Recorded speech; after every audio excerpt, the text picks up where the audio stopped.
Mereka pun kalau istilahnya Pak Tobing kemarin adalah separatis ideologi, mereka harus disikat. Harus disikat. Kalau enggak Pak, memang udah.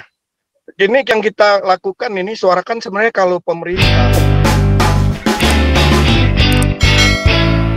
Jadi, ya melawan ini Pak harus ada keberanian tadi.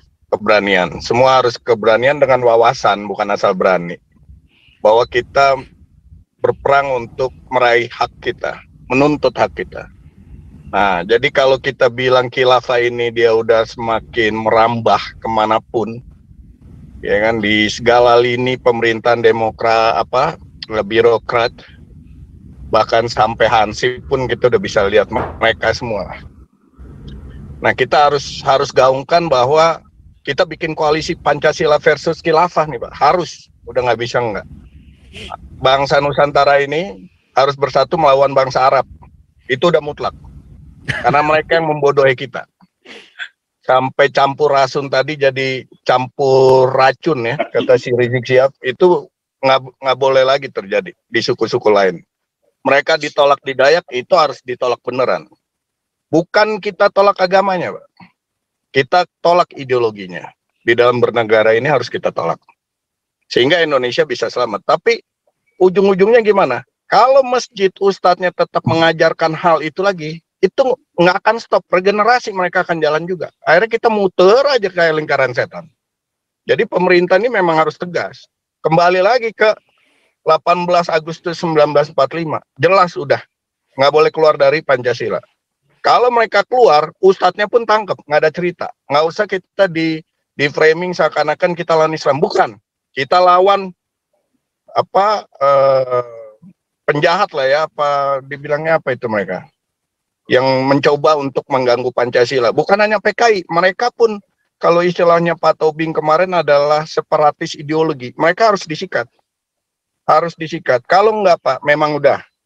Ini yang kita lakukan ini suarakan sebenarnya kalau pemerintah atau masyarakat bisa jernih melihat kita bermaksud baik, mempertahankan Indonesia sesuai dengan apa yang dicita-citakan. Tapi kalau mereka juga nggak bisa melihat, berarti kita jadi lawan mereka. Nah, kita ini yang harus diperbesar. Kalau kitanya kecil ya diberangus terus kita. Akhirnya energi kita pun akan habis.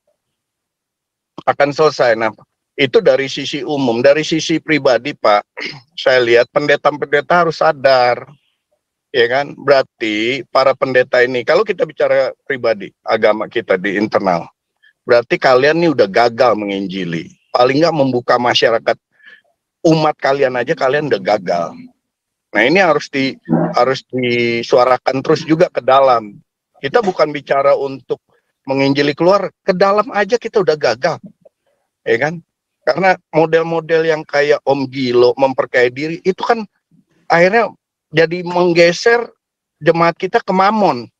Begitu kita masuk Mamon, apa bedanya sama yang bukan pengikut Kristus? Kita hanya bicaranya akhirnya materi, egois, mempentingkan diri sendiri, memperkaya diri sendiri. Mana ada kasih, omong kosong. Ya. Kita akhirnya jadi nggak jujur, semuanya jadi nggak fair. Nah itu yang kegagalan di dalam, kita juga harus bersuara. Ini semuanya benang kusut, tapi bisa kita urai satu-satu. Nah dengan era keterbukaan ini, semakin banyak bisa dilihat contoh-contoh kasus, hancurnya Syria, hancurnya negara-negara di Timur Tengah karena ideologi mereka. Ini jangan kita tiru, berarti harus kita lawan, jangan sampai kerusakannya semakin seperti mereka di sana.